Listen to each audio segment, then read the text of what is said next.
Esta mañana el sermón va a ser distinto a otros que hemos predicado antes, porque esta mañana quiero que leamos, o que más que leer, que entendamos todo un libro de la Biblia. Esta mañana vamos a hablar de un libro completo de la Biblia, vamos a entender el sentido de este libro. De hecho, el tema del sermón de esta mañana es la providencia de Dios para el disfrute de su gloria. Y vamos nosotros a estudiar el libro de Esther. Quiero que me acompañen por favor todos al libro de Esther en el Antiguo Testamento. Enciendan su Biblia, abran su Biblia. Es que ahora, ¿verdad? Hay algunos que no tienen el papel, ¿verdad? Así que Esther es un libro muy fácil de encontrar. Antes de Salmos, que es el libro más grande del Antiguo Testamento, está Job. Antes de Job está Esther. Antes de leer, la dinámica va a ser la siguiente. Vamos a leer algunos pasajes de Esther. Voy a explicar todo Esther. Vamos a tomar unos 15, 20 minutos para ver todo el libro de Esther, para entender la historia del capítulo 1 hasta el capítulo 9, hasta el capítulo 10, y luego vamos a explicar lo que Dios nos habla a través de este libro y el por qué el libro está en el canon bíblico. Y respondo esto, y hago la pregunta por lo siguiente, porque Esther es un libro interesante porque está dentro del canon bíblico, pero nunca menciona la palabra Dios. Entonces la pregunta es, si no habla de Dios, ¿por qué está en la Escritura? Si no habla explícitamente de Dios. Y precisamente la respuesta que demos a esa pregunta es el mensaje central de esta mañana. Y precisamente para entonces responderla, tenemos que entender la historia. Si no entendemos la historia, no podemos dar respuesta a esa pregunta: ¿por qué es palabra de Dios, está dentro del canon bíblico? ¿Y qué es lo que Dios nos quiere hablar a nosotros? Vamos a comenzar leyendo el versículo 1, capítulo 1. Dice así la palabra de Dios. Aconteció en los días de Asuero, el mismo Asuero que reinó desde la India hasta Etiopía sobre 127 provincias. Ok, Asuero, en el primer capítulo, vamos a encontrar un personaje muy peculiar que es Asuero. Asuero es lo que en la historia de la humanidad se conoce como el gran rey Jerjes, el rey de Persia. Actualmente hay unas películas que han popularizado de alguna manera las batallas importantes cuando Persia quiso conquistar Grecia, que nunca lo pudo hacer, y que luego Grecia termina dominando a los persas para surgir el gran imperio griego. Precisamente Jerjes es ese rey que ha salido incluso, que ha sido caracterizado en algunas películas de Hollywood. ¿Ustedes han visto las películas 300? Ok, Jerjes es este Asuero que aquí está, precisamente, para que entendamos lo importante de la historia. Asuero es el nombre que se le da aquí en la Biblia, pero realmente Jerjes era nieto del gran rey Ciro, aquel que hizo el edicto para permitirle a ciertos judíos que regresaran a Jerusalén para reconstruir el templo. ¿Se acuerdan ustedes? Así que cuando hablamos nosotros del libro de Esther, usted tiene que tener en cuenta que contemporáneamente estamos hablando de Esdras y Nehemías a la vez. Solo que ellos estaban en Jerusalén, y aquí en este libro de Esther vamos a estar en Persia. Aquellos judíos que se quedaron en Persia, que no regresaron, ¿qué pasó con ellos? Ok. Esto es interesante en versículo 1, porque también, para ubicarlo, estamos aproximadamente hablando del 480 a.C. Esa fecha, manténgala ahí, aproximadamente 481-82 es lo que estamos leyendo del capítulo 1. En este capítulo, ¿qué es lo que habla rápidamente? El capítulo 1 habla de que el rey Jerjes, el rey Asuero, estaba reunido con varios de sus capitanes de ejército, príncipes, etcétera, de sus provincias, y estaba con ellos y estuvo 180 días de fiesta, comiendo, bebiendo. Lo más seguro es que estaban planificando aquello que las películas 300 trata de reflejar: la guerra de las Termópilas. Precisamente. Lo más seguro es que ellos estaban planificando eso ahí. Al terminar estos 180 días de fiesta, usted va a encontrar de que él permite que el pueblo entre a su palacio por 7 días y que coman y beban toda la cantidad de vino que quieran.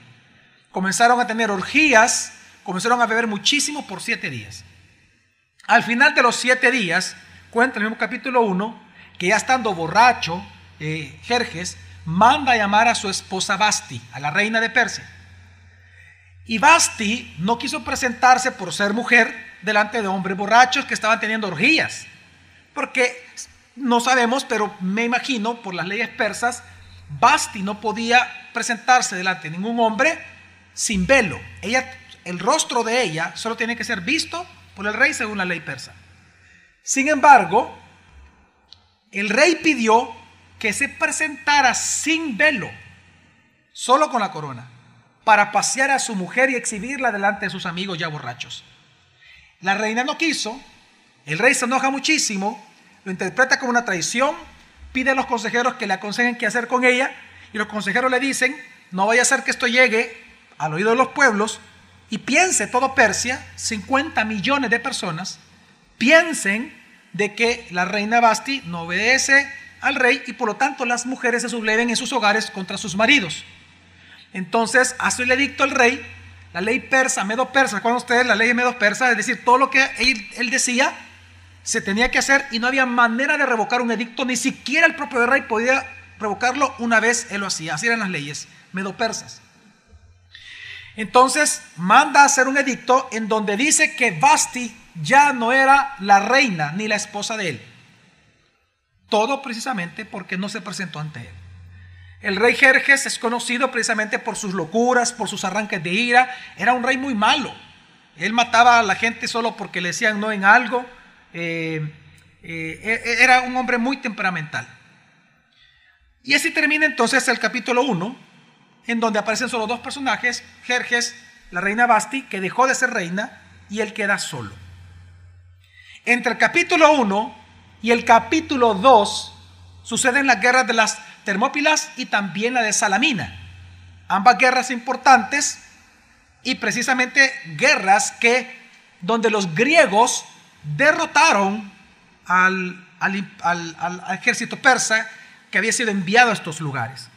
Precisamente el rey Jerjes, estando en guerra, estando allá en Grecia, cuando ve que en la guerra de Salamina todos sus barcos, más de 300 navíos fueron derrotados, él se retira y llega triste, obviamente, a su ciudad, a la ciudad que se considera que era el campamento de verano, perdón, de invierno, ¿verdad? Porque en las otras regiones hacía mucho frío. Ellos iban precisamente aquí a Susa, que es lo que habla el versículo 2 del capítulo 1.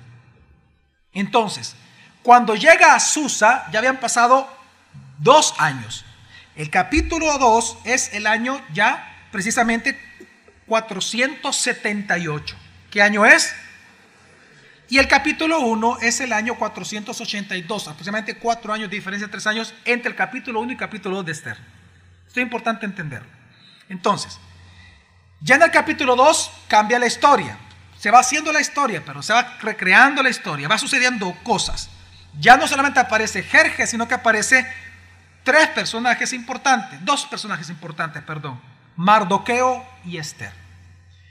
Esther se presenta acá como una mujer de cuyo papá y mamá murieron cuando ella estaba muy pequeña, y Mardoqueo, quien era su primo, el primo de Esther, solo que mayor, un poco mayor que ella, cuando ve que los tíos de él, los papás de Esther, murieron, él adopta a la niña como su propia hija y comienza a criarla a su hija. Realmente eran primos, pero comienza a criarla como a su hija. Y ahí en la escritura dice que ella era una mujer con 2 características: de hermosa figura y de hermoso semblante. Y precisamente lo que sucede, y es parte de la historia del capítulo 2, es que el rey, cuando él llega y su ira se va calmando por las derrotas que había tenido precisamente con los griegos, por consejo de los demás, él decide tomar una nueva reina. Entonces lo que manda a hacer es un edicto en donde las mujeres, las doncellas del reino de Persia, las doncellas tenían que ir a visitar poco a poco la capital de Susa, la ciudad de Susa, y tenían que ser preparadas. Esa preparación duraba 1 año. Una mujer, una doncella, no puede ser presentada delante de Jerjes así nomás, sino que ella era perfumada todos los días por 1 año entero. Y se ponían hermosas, se les ponía aceites. La idea era embellecerlas para el momento de su presentación al rey y él decir, esta no, esta no, esta no, esta no. Y elegir entonces su momento a la reina, a quien iba a ser la esposa de él. En el capítulo 12 nos dice de que cuando Esther es tomada, porque era un edicto, ella no podía decir que no, y ella fue llevada al palacio. Mardoqueo la sigue, llega hasta las puertas del palacio, ya no lo dejan entrar, y Esther comienza a vivir dentro del palacio.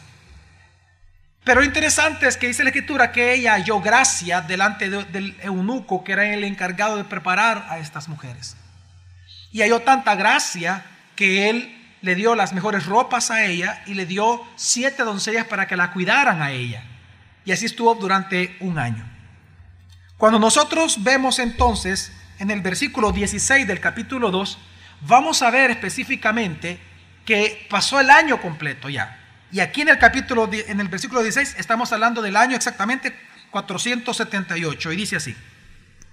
Así pues, Esther fue llevada al rey Asuero a su palacio real en el mes 10º, que es el mes de Tebet, en el año 7º de su reinado. Sigue. Y amó el rey a Esther más que a todas las mujeres, y logró ante él más gracia y favor que todas las doncellas, tanto que él le puso la corona real sobre la cabeza, y la proclamó reina en lugar de Vasti.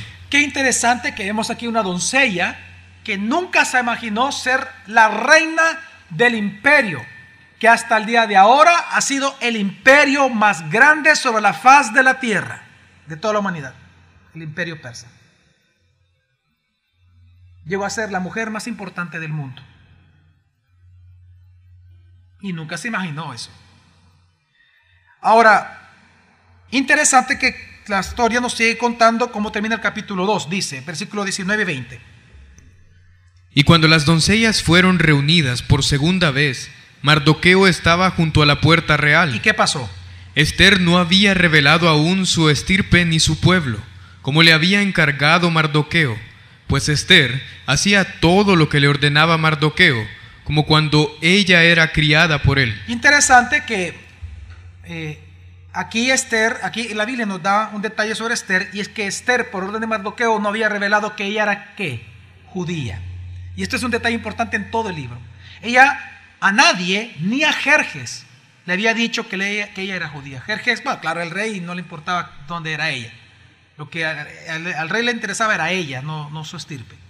Pero precisamente ella lo ocultó por orden de Mardoqueo. Ahora, ¿cómo termina el capítulo 3? Bien interesante. Mardoqueo, quien era de la tribu de Benjamita, porque lo dice, esto es importante, no lo leímos, en el versículo 5 se nos dice de dónde era Mardoqueo. Dice, era llamado Mardoqueo Ben Jair, hijo de Simei, hijo de Cis, benjamita. Eso lo mantengo en mente. Entonces, al final del capítulo, ¿cómo termina? Es que Mardoqueo se da cuenta de un complot estando a las puertas, como iba a visitar constantemente al palacio, pero no las van a entrar a ver a la reina, sino que era hasta el palacio, solo por mensajeros se comunicaba con Esther.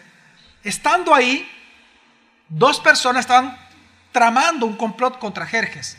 Él se da cuenta, se aflige, le manda a decir a Esther, a la reina, que le diga al rey que hay un complot, le da los nombres de las personas, comprueban, investigan y mandan a matar a estos 2, y quedó escrito, versículo 23, quedó escrito en las crónicas del rey que Mardoqueo, con el nombre de él, que Mardoqueo ayudó al imperio. Ok. Todos estos datos son importantes, por eso los remarco. Llegamos al capítulo 3. En el capítulo 3 aparece un nuevo personaje que no es mencionado en los anteriores, Amán. Amán era el segundo o la mano derecha de Jerjes, un hombre muy importante en el reino de él, en el imperio. Pero precisamente era acostumbrado que todos los súbditos del rey, cuando Amán salía del palacio, los que estaban en las puertas del palacio donde se colocaba Mardoqueo, todos le hacían genuflexión a Amán. Pues resulta, dice la escritura, que Amán salía, pero solo había una persona que no le hacía genuflexión a él, que no se inclinaba ante él. ¿Y quién era? Mardoqueo. Entonces, por esa razón, dice la escritura, versículos 5, 6 y 7 de capítulo 3, lo siguiente. Y cuando Amán observó que Mardoqueo no se inclinaba ni se postraba ante él, se llenó de furor. Pero tuvo en poco poner en mano en Mardoqueo solamente, pues como le habían declarado cuál era el pueblo de Mardoqueo, Amán procuró exterminar a todos los judíos que había en todo el reino de Asuero, por ser el pueblo de Mardoqueo. Es decir, él se enojó tanto con Mardoqueo que cuando se entera, dice, cuando se enteró de que él era judío, mandó entonces, quiso planificar para mandar ¿a qué? A exterminar de sobre la faz de la tierra a los judíos. La pregunta es, ¿qué punto importante? ¿Por qué Amán se enojó tanto con el pueblo judío? ¿Por qué relacionó automáticamente a Mardoqueo y algo personal lo vio como algo étnico? Esto es interesante porque si usted lee el versículo 1, dice así la palabra.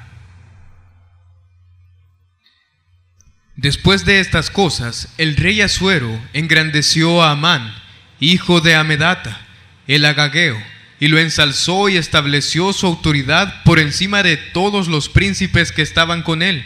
Diga conmigo, agageo. Es decir, que era un descendiente de Agag. Y este detalle es importante, voy a explicarlo. ¿Quién era Amán? Amán era un descendiente de Agag. ¿Qué fue lo que llevó a Amán a odiar tanto a los judíos que cuando se enteró que Mardoqueo era judío, dijo, vamos a matarlos a todos? ¿Por qué? ¿Quién fue Agag? Vamos a recordar un poco la historia. ¿Se acuerdan ustedes que cuando Moisés saca, o sea, Dios a través de Moisés saca al pueblo hebreo de Egipto, cuando ellos comienzan a irse en dirección a la tierra prometida, quien los atacó a ellos fue Amalek. ¿Se acuerdan ustedes? Amalek, ¿sí? Los amalecitas. Los amalecitas vienen de la línea de Esaú. Recuerda a Jacob y Esaú. Ok. De los hijos de Esaú salen los amalecitas. Los amalecitas, por haber hecho eso, Dios los maldice. Precisamente ahí. Estamos hablando 1000 años antes de la historia de Esther. Dios maldice a los amalecitas y les dice que Él los iba a exterminar de la tierra. 400 años después de eso, cuando ya aparece en la historia, una vez más, el rey Saúl, Dios le dice a Saúl de que él tenía que mandar a matar a todos los amalecitas para que se cumpliera aquella palabra que Dios dijo. Pero resulta, nos cuenta la historia, que Saúl manda a matar a todos, pero cuando el rey de los amalecitas es llevado frente a él, él no lo mata, sino que lo perdona. Dios se enoja tanto con él que manda a Samuel. ¿Y qué hace Samuel? Matar al rey amalecita, porque Dios mandó eso.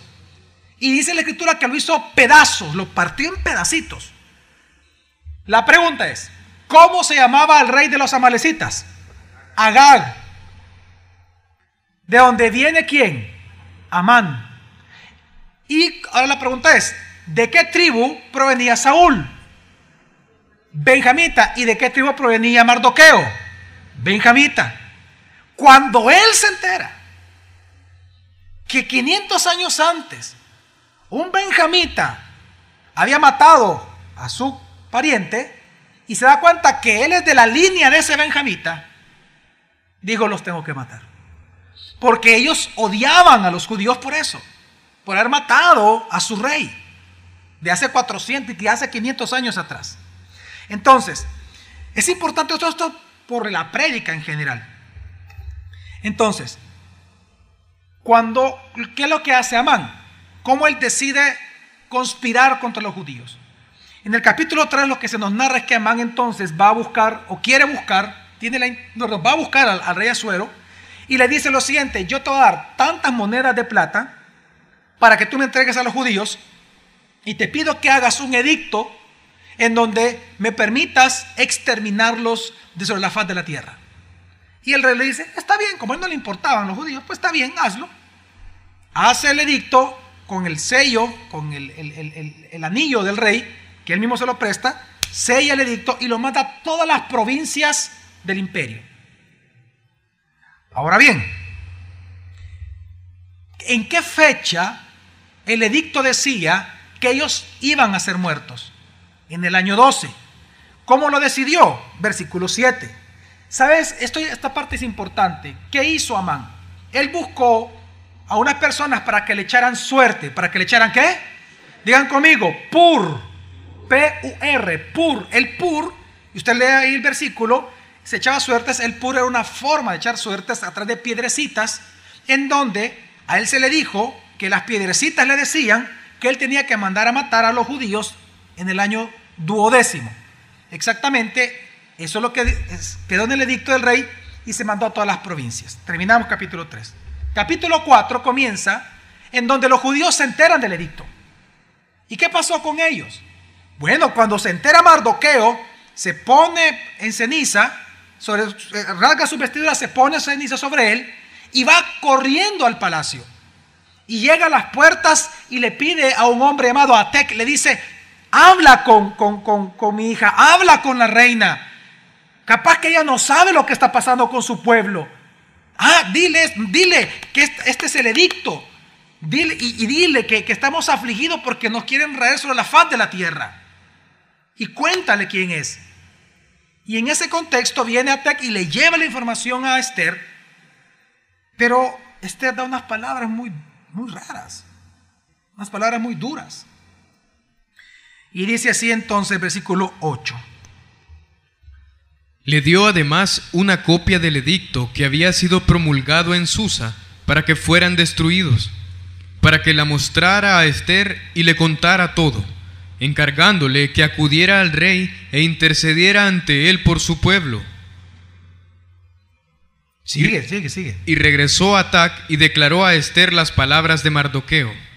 Entonces Esther habló con Atac y lo envió a Mardoqueo diciendo: todos los siervos del rey y la gente de las provincias del rey saben bien que para cualquier hombre o mujer que acuda al rey en el patio interior sin ser llamado, hay una sola ley: ha de morir, salvo aquel a quien el rey extienda el cetro de oro para que viva. Y yo no he sido llamada para acudir al rey en estos 30 días. Por 30 días la esposa no había visto al esposo. Él era el rey. Él tenía un harén, tenía concubinas, él podía satisfacerse como que él quisiera. Por un mes no había visto a la reina. Y las leyes persas decían que nadie podía ir al patio interior. ¿Qué es el patio interior? Donde estaba la recámara del rey, donde estaba su trono. Entonces, las leyes decían que si alguien no era llamado a la presencia del rey, si alguien entraba a ese patio interior, a la recámara, tenía que ser muerto inmediatamente, a menos que el rey, levantando su cetro de oro, extendiera hacia la persona lo tenía que tocar y en ese momento ya no tenía que ser muerto porque el rey le había concedido favor a esa persona. Entonces, Esther, cuando se entera de esto, le dice a Mardoqueo: no lo puedo hacer. Porque Mardoqueo, ¿qué fue lo que le pidió? Que intercediera por su pueblo, que fuera a hablar con el rey, que le dijera que no mandara a matar a los judíos. Pero la reina se rehusó.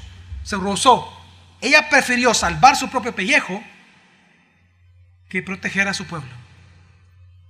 En ese contexto viene Mardoqueo y le predica lo siguiente. Versículo 12, por favor, en adelante. Refirieron entonces a Mardoqueo las palabras de Esther, y Mardoqueo mandó que respondieran a Esther: no creas dentro de tu alma que has de escapar en la casa del rey más que cualquier otro judío, por cuanto si en este momento callas, socorro y liberación vendrá de alguna otra parte para los judíos, pero tú y la casa de tu padre perecerán. Y ¿quién sabe si para un tiempo como este has llegado al reino? Y Esther dijo que respondieran a Mardoqueo: ve y reúne a todos los judíos que están en Susa, y ayunad por mí, y no comáis ni bebáis durante 3 días, ni de noche ni de día. Yo también ayunaré igualmente con mis doncellas, y entonces acudiré al rey aunque no sea conforme a la ley. Y si he de perecer, que perezca. Cambió. Ante esta predicación de Mardoqueo, que le dijo: no te confundas, Esther, no te confundas. No creas que estando dentro del palacio, una vez él se entere que eres judía, vas a quedar de pie. Y quiero que sepas algo, Esther. Dios nos va a salvar a nosotros los judíos. porque Dios nos ha dado promesa. Si tú no vas a ser la heroína de esta historia, entonces Dios va a mandar a otro héroe. Pero tienes que saber, Esther, que a ti Dios te va a eliminar por haberte quedado callada y no hablar. Porque quién sabe que para el tiempo de hoy es que tú fuiste llevada a ser reina. Tremendo. Ella teme y le manda a decir y dice, ok, ayunemos y voy a presentarme entonces delante del rey. Y si por presentarme he de morir, no importa, muero por amor a mi pueblo. En ese contexto pasamos al capítulo 5, en donde vemos ya lo que hizo Esther.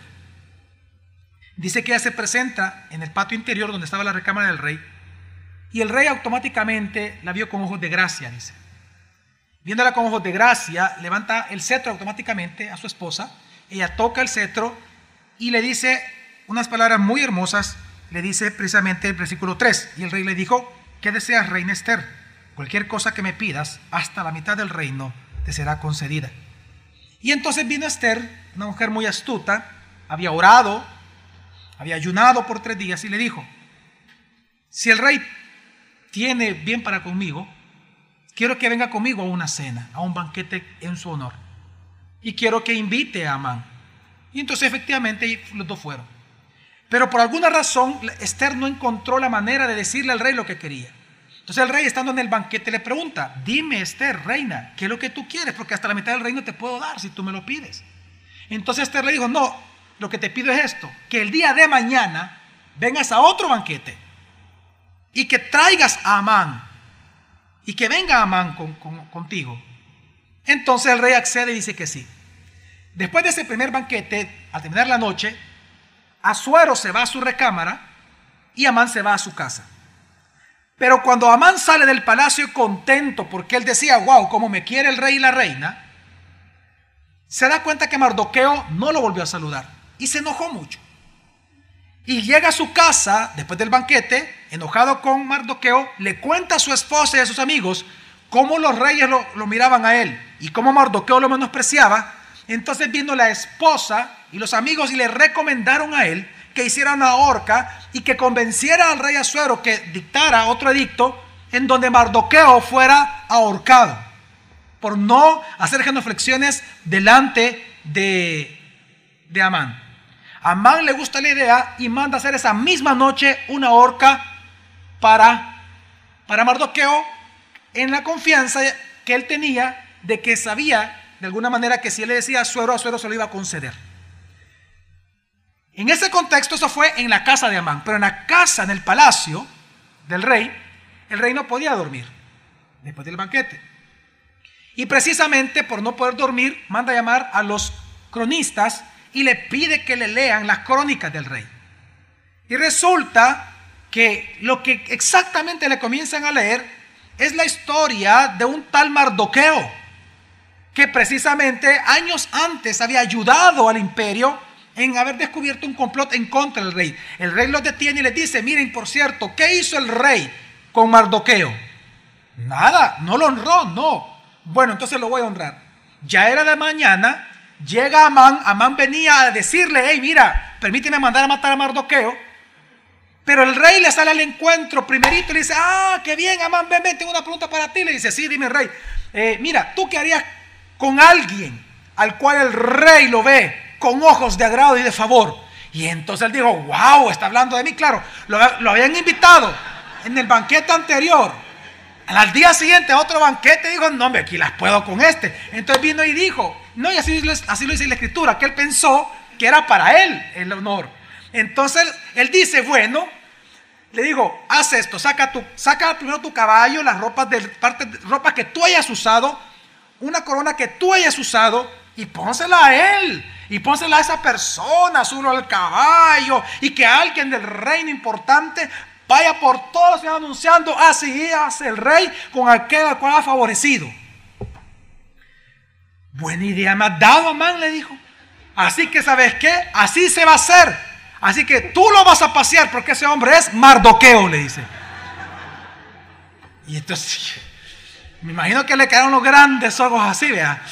Y ahí tenía que ese día, que en la noche iba a ser el banquete, durante el día el trabajo de Amán, ¿cuál fue? Pasear a Mardoqueo y decir, así hace el rey con aquel a cuyos ojos ha sido favorable este hombre. Cuando terminó la faena, él llega a su casa a prepararse para el banquete, pero llegó enojadísimo. Y la mujer se burla de él diciendo, probablemente tú estás perdiendo ya el favor del rey. Así termina el capítulo 6. Entramos al 7. Ya en el 7 viene específicamente el día del banquete, ese mismo día, y es llamado al banquete. Llega Amán precisamente al banquete, llega el rey y está Esther. En este segundo banquete, el rey le vuelve a preguntar, dime reina, dime, ¿qué quieres que te haga? Si yo te amo a ti, dime. Si tú me pides la mitad del reino, te lo voy a dar. Porque realmente el rey amaba a Esther. Rey malo, pero ahí nos vemos la imago Dei, la imagen de Dios, que aún al más malvado encontramos estos rasgos que Dios nos ha creado a nosotros. Amén. Y el imago Dei, la imagen de Dios. Él realmente amaba a Esther. Y en ese momento entonces Esther le dice las siguientes palabras, versículos 3, 4 y 5. Entonces la reina Esther respondió y dijo, oh rey, si he hallado gracia ante tus ojos, y si ello place al rey, concédase mi vida por mi petición, y la de mi pueblo por mi demanda. Porque yo y mi pueblo hemos sido vendidos para ser destruidos, matados y exterminados. Si como esclavos o esclavas hubiéramos sido vendidos, yo habría callado, porque aún tal calamidad no sería digna de la molestia del rey. Okay, recuerde que el rey y nadie sabía que ella era ¿qué? Nadie. Entonces para él fue una gran noticia, que tu pueblo fue vendido y que tú vas a ser muerta, asesinada. Entonces la reacción del rey es conforme a la noticia. Fue tan impactante a él que él dijo en versículo 5. Y tomando la palabra, el rey Asuero preguntó a la reina Esther, ¿quién es y dónde está el que ha ensoberbecido su corazón para hacer tal cosa? Y sigue. Esther dijo, el adversario y enemigo es este malvado Amán.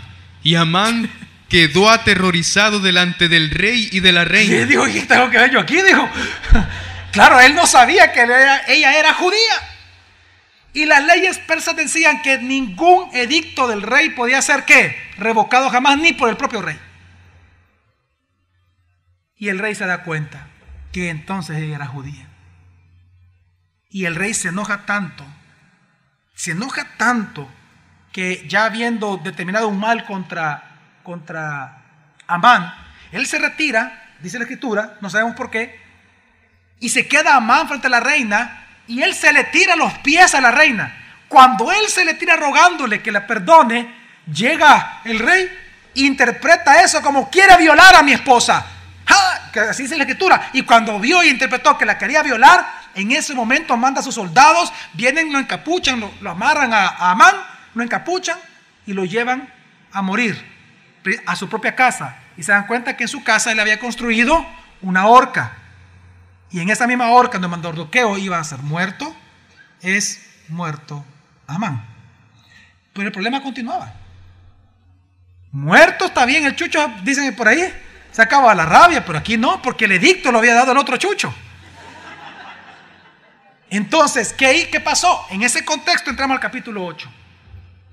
En el capítulo 8 viene entonces, y ya aplacada la ira del rey, dice el versículo 10 del capítulo anterior, por causa de que había muerto Amán, entonces Mardoqueo ya podía entrar al palacio, ya era conocido por el rey, y la reina le cuenta quién era Mardoqueo, que era como un padre para ella. El rey le permite estar y los dos comienzan a hablar con el rey y le dicen, ayúdanos. Entonces el rey les dice, yo no puedo revocarla a otro, pero lo que puedo hacer es un nuevo edicto. Y en este edicto lo que va a hacer es decir de que ese día en que el pueblo judío, en 12 meses, el pueblo judío iba a ser muerto, ese mismo día les daba a él el derecho de armarse y de matar a todos cuantos quisiera matarlos a ellos. Es decir, derecho a defenderse. Entonces vienen, sellan con el anillo del rey y en ese momento lo envían a todas las provincias del imperio. Esta fue una tan grata noticia para el pueblo judío que dice el versículo 16, si se da cuenta del capítulo 8, lo siguiente. Y para los judíos todo fue luz y alegría, regocijo y honra. Precisamente por haber recibido esta noticia. Ahora bien, ¿qué sucedió? Cuando ya llega el mes duodécimo, que ya es el capítulo 9, si usted se da cuenta, lea el versículo 1, ya llega el día duodécimo, el mes duodécimo, ¿qué sucedió? Durante los meses, oiga esto, durante los meses, desde el edicto del rey, el segundo con Mardoqueo, al mes duodécimo, pasaron varios meses, Mardoqueo había ganado influencia en el reino. Lo que antes era Amán, se estaba convirtiendo ¿quién? Mardoqueo. Entonces, los jefes de las provincias o los príncipes de las provincias del imperio persa comenzaron a temer a Mardoqueo, porque era el segundo del reino ya. Entonces ellos dijeron, ¿cómo nos vamos a poner en contra del pueblo de Mardoqueo? Entonces algunos comenzaron a hacerse amigos de los judíos. ¿Qué pasa? No, si somos pana, vos no, tranquilo. No, hombre, somos chévere, aquí tú y yo, fresco. Claro, porque el otro edicto decía que los judíos podían matar a todos aquellos que consideraban ellos como enemigos de su propia etnia. Entonces, no, hombre, no, somos amigos, tranquilos. Y entonces, ¿pero qué pasó con aquellos que no se hicieron amigos de los judíos? Ese día salieron los judíos y comenzaron a matar. Primero mataron a 500 y luego dice la escritura que llegaron a matar hasta 75,000 en un día, personas. Y comenzaron a matarlos simplemente porque durante estos meses se habían mostrado enemigos de ellos. Y no solamente eso, sino que a los 10 hijos de Amán, Esther le pide al rey que los mande a matar en una horca. Y el rey manda a matar a los 10 hijos de Amán, precisamente por petición de Esther. Termina el capítulo 9. Capítulo 10. Perdón, no, falta algo del capítulo 9. Fue tan hermosa y tan fuerte esta victoria que Mardoqueo manda a celebrar una fiesta. Una fiesta para recordar a todas las generaciones de cómo Dios había librado al pueblo hebreo, al pueblo judío, de ser exterminado sobre la faz de la tierra. ¿Y qué nombre le puso a esta fiesta? Precisamente de la palabra Pur de Amán, por cuanto buscó Pur Amán para matarlos, le pusieron la fiesta Purim. Y es una fiesta que hasta el día de hoy lo celebran los judíos. ¿Y sabe qué hacen en la fiesta los judíos? Leen toda la carta, todo el libro de Esther. Precisamente lo que hacen los judíos en esta fiesta. Entonces, llega el capítulo 10 y dice que era paz y prosperidad para todos los judíos en esta época. Ok. En este libro tan hermoso, yo encuentro que hay 3 enseñanzas muy claras que quiero que a manera de devocional podamos nosotros comprender hoy en esta mañana. Y la primera enseñanza clara, la primera verdad que encontramos en el libro de Esther es que tenemos un Dios providente. ¿Que tenemos un Dios qué? Providente. ¿Qué significa la palabra providente? La palabra providente viene del latín pro y videre, que significa mirar adelante o prever. Es decir, cuando en la Biblia se nos enseña la providencia de Dios, la providencia de Dios, la doctrina nos habla de que Dios todo lo provee y por lo tanto todo lo planea de antemano, y las cosas que suceden, oiga esto, en todo el mundo, en todo el universo, en todo el mundo, en algún continente, en alguna nación, en alguna familia y en su propia vida, todo lo hace conforme al plan que Él previamente ha establecido realizar. No hay nada que Dios no haga que no tenga propósito según la voluntad de Él. Por lo tanto, hablar de la providencia de Dios no solamente es hablar de lo que Dios hace, sino del por qué Él lo hace. En la providencia de Dios lo más importante es entender por qué Dios hace todas las cosas. ¿Por qué tú eres mujer? ¿Por qué tú eres hombre? ¿Por qué tú tienes profesión? ¿Por qué tú no tienes profesión? ¿Por qué tienes tal trabajo? ¿Por qué te casó Dios con tal persona? ¿Por qué? Todo tiene una explicación ante los ojos de Dios. La providencia de Dios dice que Dios está manejando el mundo, que Él está controlando todo, cada circunstancia, el huracán en México, lo que está pasando en Sabor, las maras, aquí todo. Él lo está controlando todo, pero para que todo converja a la voluntad de Él. Por lo tanto, hablar de la providencia de Dios es importante entender de qué trata la voluntad de Dios, para entender entonces el propósito por el cual Dios es providente con todos nosotros. Ahora bien, en ese sentido, podemos hacer entonces una pregunta. ¿Quién es héroe o heroína de esta historia? No es Esther. El héroe de esta historia es Dios. Y por eso es que está escrito, está contemplado dentro del canon bíblico. Porque aunque nunca habla de Dios explícitamente el libro de Esther, el héroe, el que está manejando la historia para proteger a su pueblo, del cual vendría Jesucristo, fue Dios.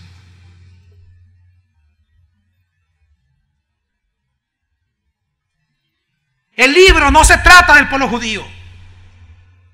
El libro no se trata de Esther. El libro se trata de la providencia de Dios, de que hace todo para preservar el que Cristo venga a la tierra y tenga la providencia sobre todas las cosas. El libro trata acerca de Jesús.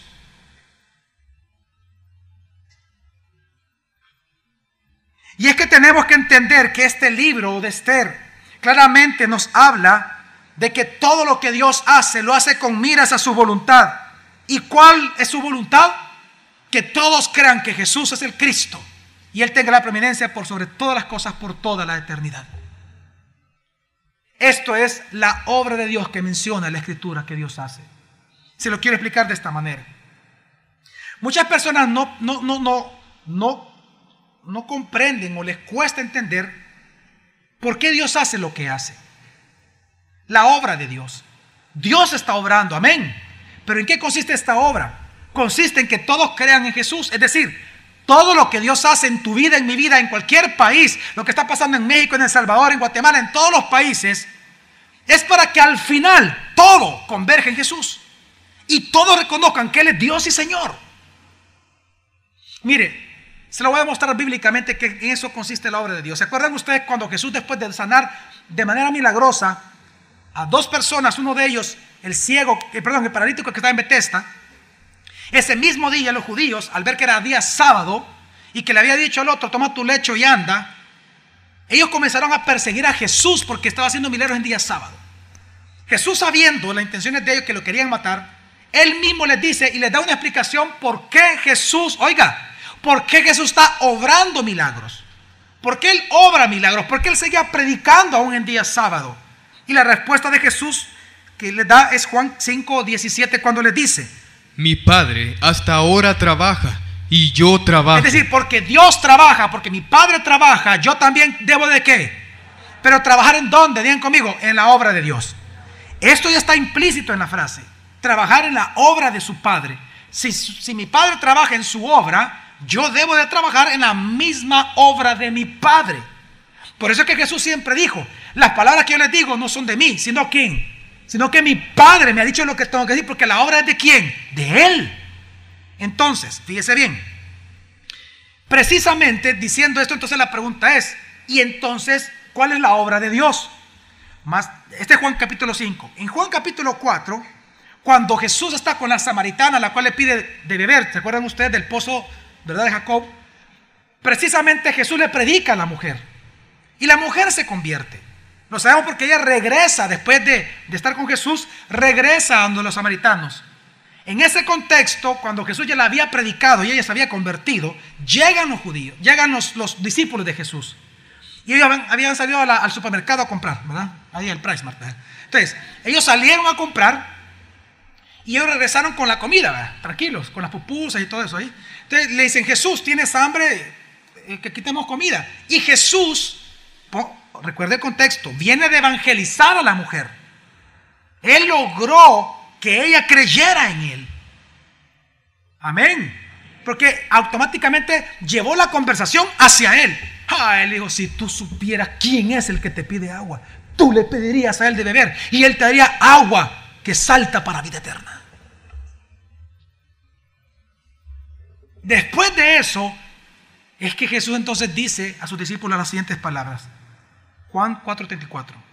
Mi comida es que haga la voluntad del que me envió y que acabe su obra. Mi comida, mi alimento, mi trabajo es hacer el qué? La voluntad del que me envió. Y esta voluntad es lo que Él mismo le llama, y que acabe ¿qué?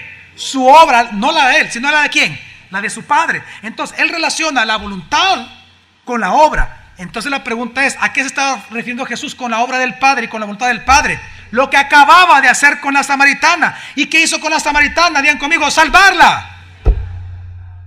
La obra de Dios es que todos crean en Él. Todo lo que Dios hace, hermanos, todo lo que Dios hace en el día, todo lo que está pasando en tu vida es para que tú creas aún más en Jesús. Todo se trata de Jesús. No se trata de ti ni de mí. ¿Y cómo sabemos que esta es la obra de Dios? Porque resulta que en Juan capítulo 6, después de que Jesús le da a alimentar a más de 5,000 personas de manera milagrosa, ¿se acuerdan ustedes? Solo contando hombres eran 5,000. Al siguiente día, cuando Jesús aparece al otro lado del lago, resulta que la misma gente volvió a buscar a Jesús. Porque les había dado ¿de qué? De comer. Entonces lo andaba buscando por el milagro. Entonces Jesús se voltea a las multitudes y los confronta en amor, diciéndoles esto. Y les da un mandamiento. ¿Cuál es el mandamiento que les da a los cristianos?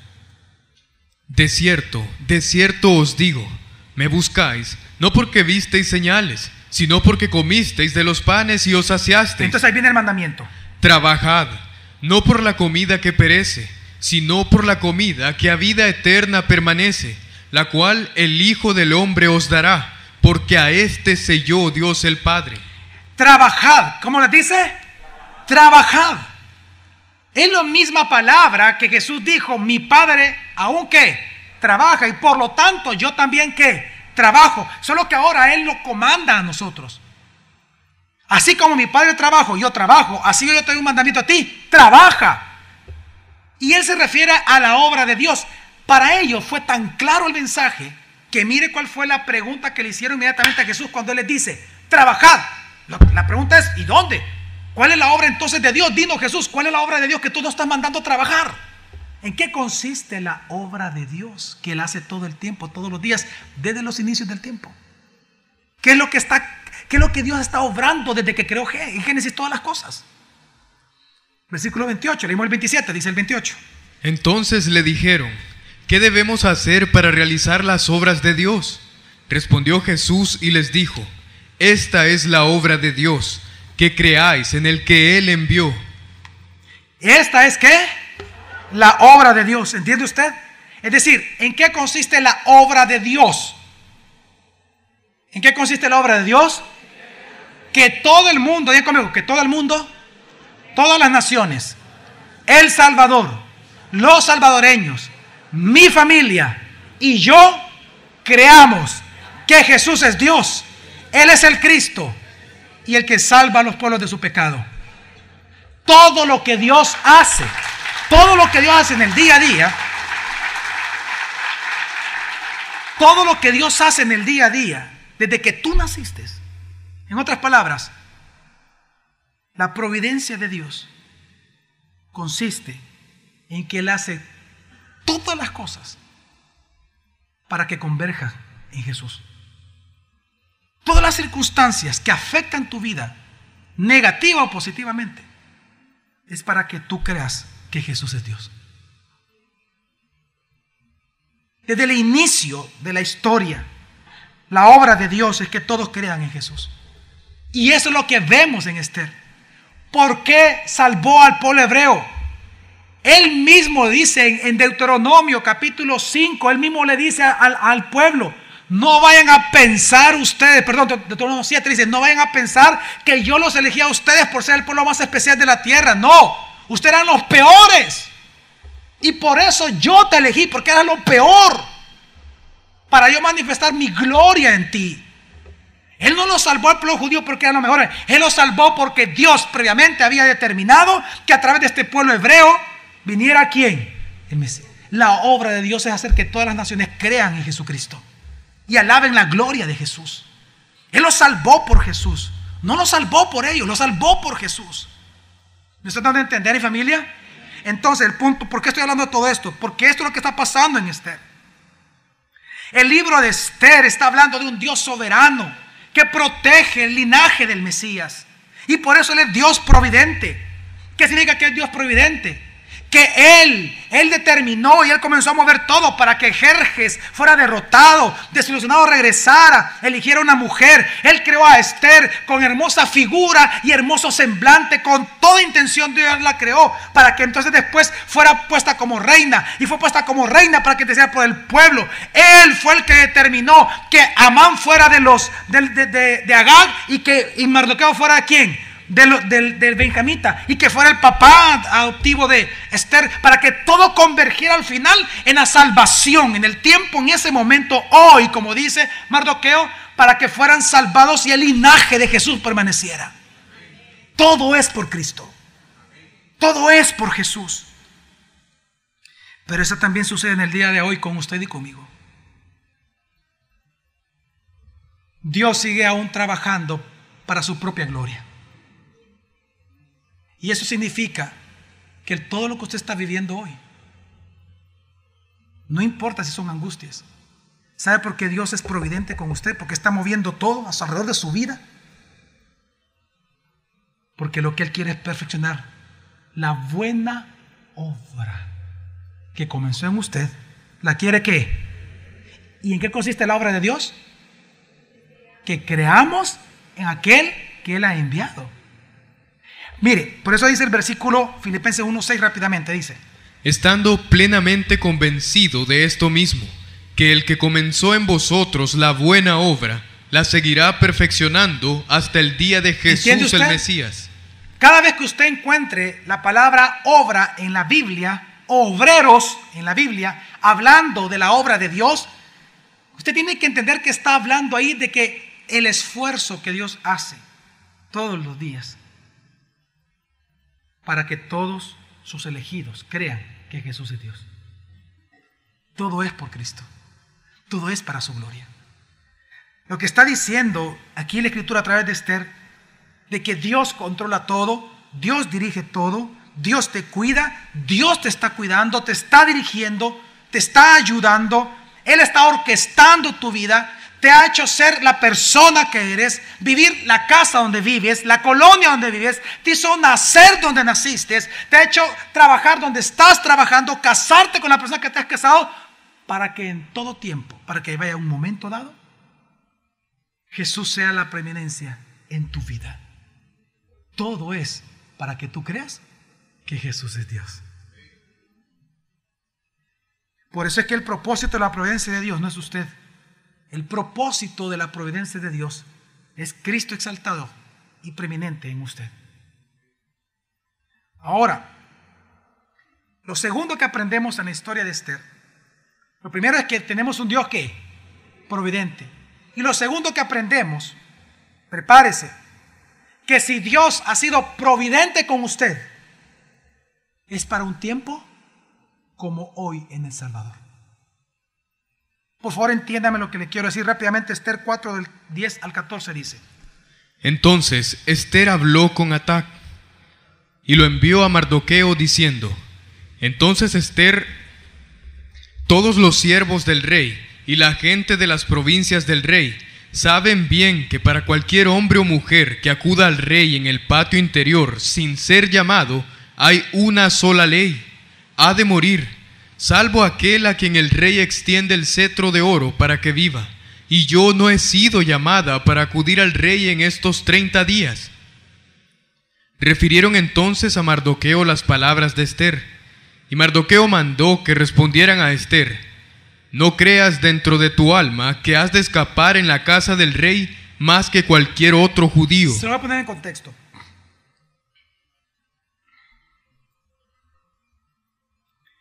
Esther tuvo tanto temor porque Jerjes era un hombre muy loco, y la historia lo demuestra que era muy temperamental, que ella prefirió salvar su propio pellejo que salvar a su pueblo.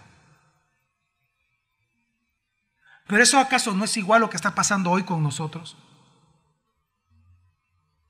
Ella decidió callarse. Ella dijo: yo no voy a hablar, no voy a interceder por mi pueblo. No. Me va a matar. Ella no quería perder el palacio, no quería perder su reputación. Ella no quería dejar de ser reina. Le gustó el reinado.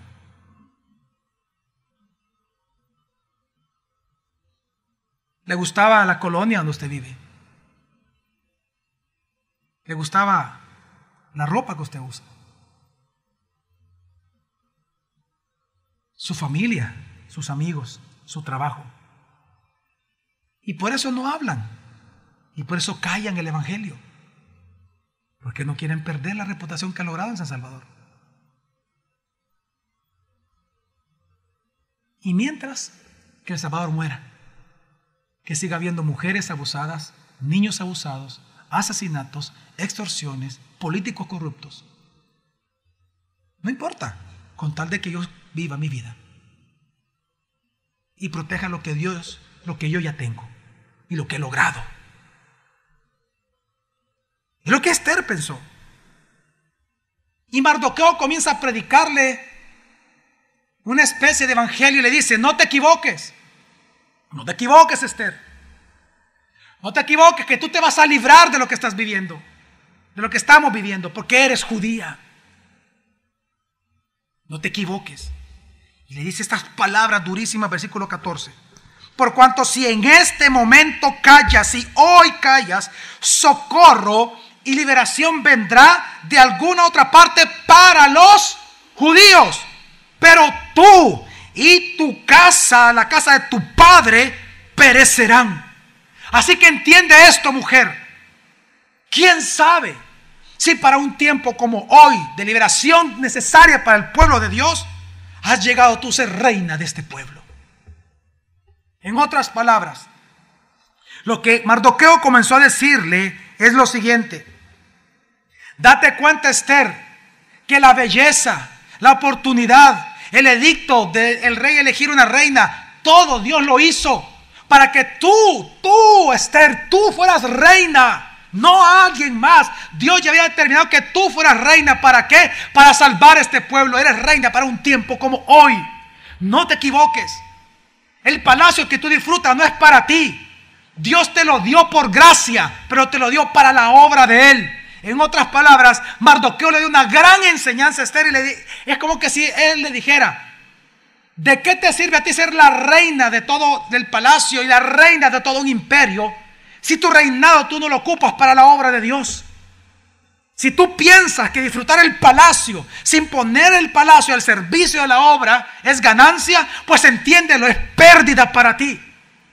Y no es lo mismo que Jesús nos enseñó a nosotros cuando nos dice: porque todo aquel que quiera ganar su vida, su palacio en este mundo, lo va a perder después. Pero todo aquel que lo pierda por causa de mí, de la obra de Dios, lo ganará para vida eterna. Pues quiero que entiendan esto, hermanos y hermanas del Centro Internacional de Alabanza El Salvador. Dios te ha dado lo que tú eres.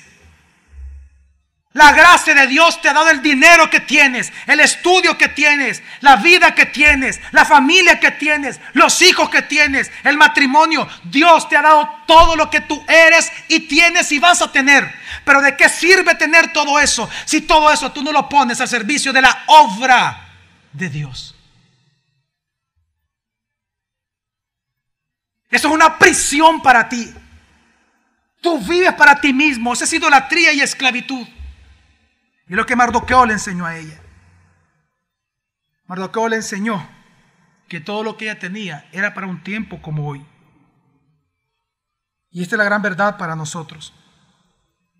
Quiero que entienda que si comparamos tu vida como de un palacio que está en construcción, quiero que entiendas que eso que tú has construido, tus éxitos, tu dinero, si tú tienes ahora 40, 50, 60 años de edad, 70, 80 años, entiéndelo, no ha sido por tu astucia y por tu fuerza que has llegado hasta donde estás. Ha sido la providencia y la gracia de Dios la que te lo ha otorgado. ¿Pero para qué? Para un tiempo como hoy. Quiero que entiendas que El Salvador está convulsionado. Hay corrupción y violencia y asesinatos. Es un país terrible para vivir. Es un país tremendamente corrupto. Pero para un tiempo como ese, es que Dios te ha levantado a ti y a mí como hijos de Él. Porque la salvación a esta nación no va a venir por los políticos. No va a venir por ayuda de otros países. Dios es providente con El Salvador y está llevando a El Salvador a un punto punto más bajo para que por fin como nación volteamos a ver y entendamos que Jesús es Dios Salvador. Pero solo el Salvador lo va a entender hasta que los cristianos abran su boca y no se callen, como lo Esther quería hacer. Mardoqueo le dijo: si tú te callas, quiero que entiendas, Dios va a traer de otro la salvación. Pero tú vas a ser quitado a la faz de la tierra. Y todo lo que tú has guardado, vas a perderlo. Hace poco una reunión de pastores, más de 500 pastores, reunidos con el alcalde de San Salvador. Y varios de estos pastores públicamente dijeron que la salvación y la solución al Salvador era el alcalde de San Salvador. Pastores de iglesia. Y de esas iglesias, algunos de ustedes vinieron acá hace años y meses. Fue asqueroso ver eso. ¡Asqueroso! Pero ¿saben qué? Por eso que el cristiano no habla, calla, por esto. Porque están más pendientes de su propia vida y guardar lo poco que tienen, cuando no han entendido que todo lo que somos y que todo lo que tenemos es por gracia, pero no es para nosotros, sino que es para ponerlo al servicio de la obra de Dios en un tiempo como hoy. Porque hoy el Salvador necesita de nosotros los cristianos. El Salvador necesita del Evangelio. Y el Evangelio está en tu boca. Por eso Jesús dijo: si ustedes callan, estas piedras van a hablar. Uy, pero hay de ustedes. Hay de ustedes por haber callado. Yo la obra la voy a seguir haciendo. Es que Dios va a seguir haciendo su obra, amén. Pero Dios te está dando el privilegio de abrir tu boca para gloria de Él en esta nación, El Salvador. A Abraham Dios le dijo: deja tu tierra y tu parentela. A los discípulos les dijo: síganme y los haré ¿qué? Pescadores de hombres. Pues a nosotros, sí, al Salvador, nos está diciendo: ¿quién sabe que si para un tiempo como hoy, como está El Salvador, eres cristiano en dicho país? Para un tiempo como hoy. Amén. ¿Qué hizo Esther? Y esto me lleva al tercer punto para concluir. Esther creyó, tanto que ella mandó ayunar. Pero al final del versículo 16 dice: yo también ayunaré, igualmente con mis doncellas, y entonces acudiré al rey, aunque no sea conforme a la ley, y si he de perecer, que perezca. ¿Y si he de perecer qué? Como el pueblo judío, y aquí présteme toda su atención, que este es el punto central de la enseñanza, y con esto concluyo. ¿Cómo el pueblo judío fue preservado y salvado en esta historia? Por la identificación y la intercesión de Esther. Vean conmigo: identificación e intercesión de Esther. ¿A qué me refiero? Vean para acá. Fue hasta que ella se identificó como judía, que ella entendió y dijo: yo soy judía, yo me debo a mi pueblo. Hoy entiendo para que Dios providencialmente me hizo reina. Es para un tiempo como hoy. Es para los de mi propia sangre. Hoy entiendo. Y ella, identificándose entonces con su pueblo, es que dijo: entonces me voy a presentar delante del rey a pedir misericordia y gracia para mi pueblo. Y si por hacer eso voy a morir, pues que muera. Es decir, su identificación con el pueblo judío la llevó a interceder por el pueblo judío. ¿Me están entendiendo? La identificación con su pueblo la llevó a ¿qué? A interceder y a rogar gracia para el pueblo judío. En otras palabras, cuando Esther entonces fue delante del rey y comenzó a rogarle gracia y misericordia, dice la escritura que el rey le favoreció a ella. Amén. Pero no solo a ella, sino que digan conmigo: por la intercesión de Esther. No, más fuerte: por la intercesión de Esther, el favor del rey fue imputado al pueblo y el pueblo fue salvado por la intercesión de Esther. Hermanos y hermanas, ¿a quién le recuerda usted eso? ¿A quién le recuerda? Oh cristianos benditos de Dios, a Jesús, bendito Dios. Por favor, lean la palabra. A Jesús. ¿No te das cuenta por qué Esther es importante en la Biblia? Bendito Dios, a Jesús. Todos los libros de la Biblia tratan de Jesús.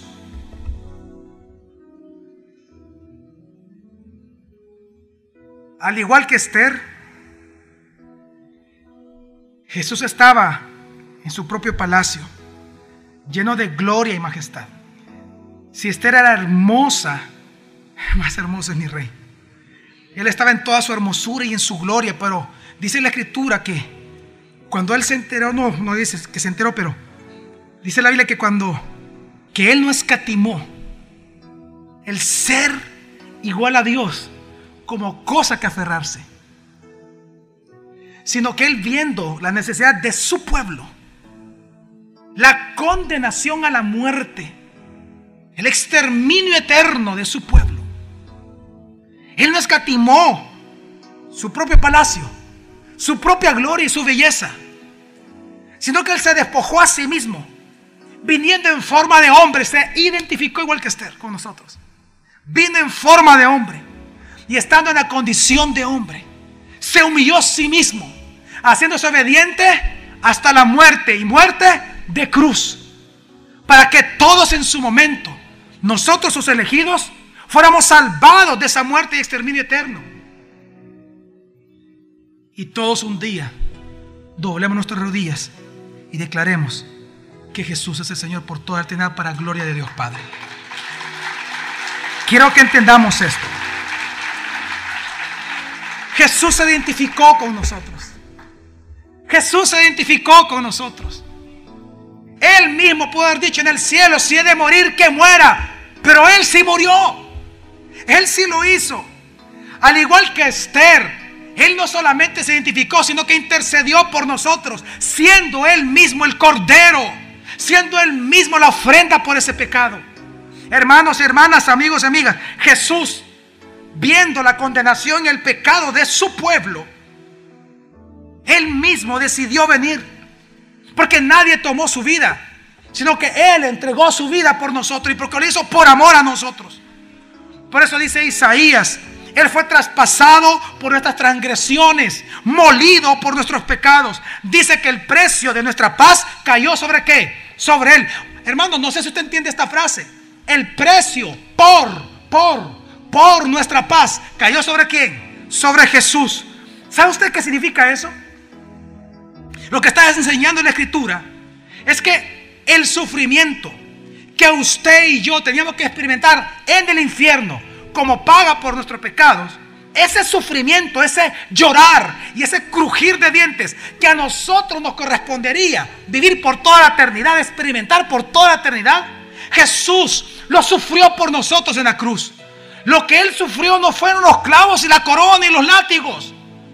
Es que Él fue el que lloró y crujió sus dientes por ti y por mí. Lo que cada uno, si lo comenzamos a sumar, lo que cada uno de los redimidos hoy gozamos de paz, el precio por esa paz recayó en Jesús. Lo que yo tenía que vivir eternamente crujiendo mis dientes, mi esposa y cada uno de ustedes, sumado por todos los cristianos de todas las épocas del mundo, Jesús lo sufrió en ese momento en la cruz. Él sufrió la agonía de la muerte. Él sufrió la agonía del infierno. Por eso Jesús le dijo: Padre, si es posible, pasa de mí esta copa. No eran los clavos, hombre, no era el látigo. Entendamos esto. Por eso dice Hebreos capítulo 5, y usted lo lee en su casa. Por eso Jesús dice Hebreos, que el Hijo, oiga esto, el Hijo antes de morir, dice que con llanto y con angustia en su corazón le rogó a su Padre que no lo dejara en la muerte, porque Él sufrió la angustia del infierno en su propia carne. Él lo sufrió. El que no conoció pecado, Dios lo hizo pecado por nosotros. Y usted y yo jamás lo vamos a merecer. Nosotros no lo merecemos. Nosotros no merecemos eso. Nunca lo vamos a merecer, nunca. Y Jesús lo hizo. Se identificó con nosotros, los llamados y escogidos desde la eternidad por nosotros. Porque como dice la Escritura, con amor eterno te he amado.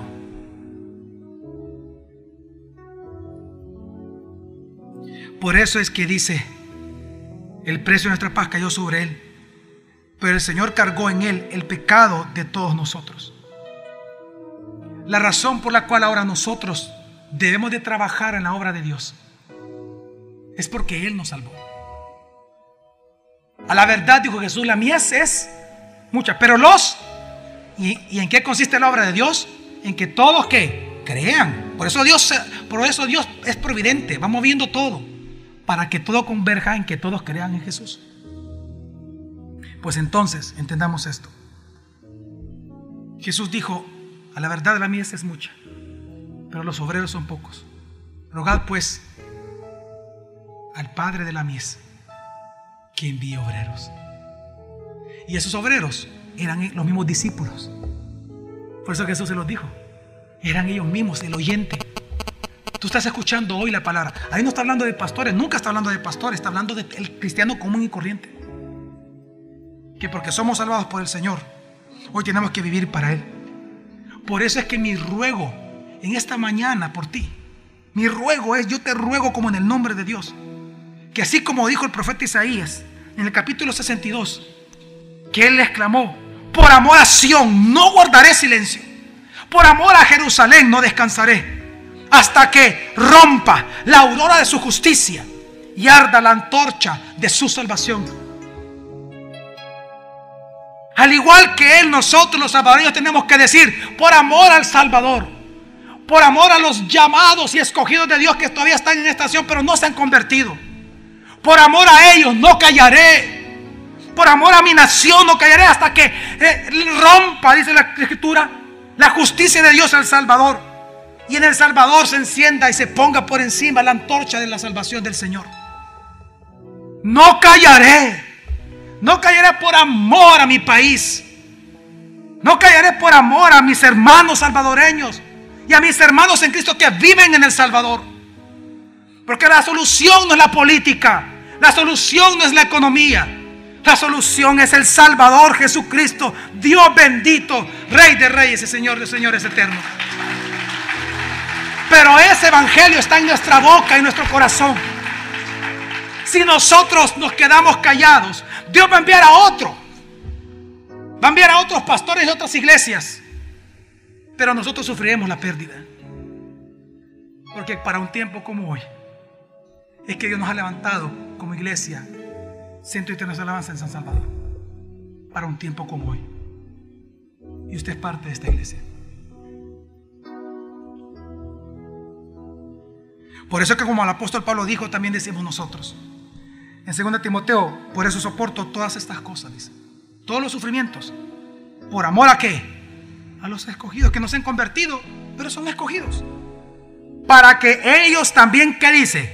Obtengan en el futuro la salvación que hay en Jesús el Mesías con gloria eterna. ¿Cuándo veremos la gloria de Dios en El Salvador? Cuando nosotros, confiando en la providencia de Dios, prediquemos el evangelio por amor a Sion. Cuando venía en el vuelo, en el segundo vuelo, duraba 5 horas, el día de ayer fui al baño y había una señora a mitad del avión que estaba llorando. Pasaron las horas y me levanté nuevamente y seguía llorando. Todo el vuelo estaba llorando ella, pero llorando hacía lágrimas y nadie se le acercaba. Entonces yo, por lo que hice fue, fui al baño, agarré de estas toallitas grandes, la llevé a mi asiento y comencé a escribir. Y lo que le puse a la señora fue esto. Le dije: Dios es como un gran tejedor, le dije. Él es el tejedor de la vida. Al inicio, cuando el tejedor comienza a hacer el tejido, no entendemos el trabajo. Solo vemos una cantidad de hilos de diferentes colores y pensamos que es un desorden y que eso no va a ser nada hermoso. Pero si somos pacientes, vamos a ver que al final, cuando Él quite del telar, quite la tela y le dé la vuelta, nosotros vamos a ver qué hermosa obra creó el tejedor. Y yo le puse en la servilleta: pues quiero que sepas que Jesús es el gran tejedor de tu vida. Yo no sé qué estás viviendo y por qué estás llorando, pero ten por seguro que si tú tienes la suficiente paciencia y crees en Él como Dios Salvador, Él te va a demostrar que está haciendo de ti una hermosa mujer, que va a estar a los pies de Él. Y yo le puse: ¿dónde comienza todo? El primer gran paso es que entregues tu vida a Jesús, que creas que Él es Dios Salvador y te arrepientes de tus pecados. Dios te ama, le dije. Y le puse puntos suspensivos. Es más, le puse: es más, Dios siempre te ha amado, porque dice la Escritura: con amor eterno lo he hecho. Y le puse citas bíblicas, no le puse, no escribí los versículos, sino que la cita, y le puse: cuando tengas un tiempo, toma una Biblia y léete estos versículos. Llamé a la azafata y le dije: ¿podría usted hacerme el favor de entregarle esto? Ella no le diga quién soy, simplemente no llama mi nombre y nada, simplemente entrégueselo. Y me dijo: gracias. Me dijo: fíjese que no sabíamos qué hacer. O sea, todos aquí estamos sorprendidos que está llorando, no para de llorar. Por amor a Sion, por amor a los escogidos que están en El Salvador, no calle el Evangelio. No calle el Evangelio. Amén. Vamos a orar.